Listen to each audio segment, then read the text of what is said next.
పెట్టుబడి పెట్టాలంటే బెంగళూరులో పెట్టి అక్కడ 10 కోట్ల రూపాయల ల్యాండ్ వాల్యూ, అక్కడ జీతం 50,000 చేసే వ్యక్తులు ఇక్కడ 1 కోటి రూపాయల ల్యాండ్ వాల్యూతో 30,000 రూపాయల జీతాన్ని చేస్తారు.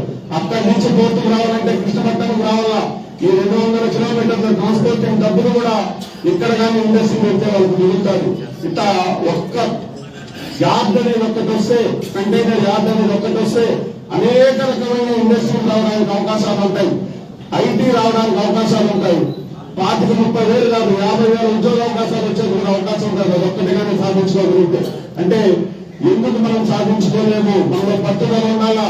పట్టుదల ఉంటే సాధన అనేది సాధ్యం కాదు అనేది ఏది ఉండదు. ప్రతి ఒక్కటి పాజిబుల్. ఏదైనా కానీ 0 నుంచే ప్రారంభం అవుతుంది. ఒక్కసారిగా 100 కలదు. 0 నుంచి ప్రారంభమైతే 1, 2, 3, 4 ఇట్లా వెళ్తారు కానీ ఒక్కసారి 100 ఏది కాదు. కాబట్టి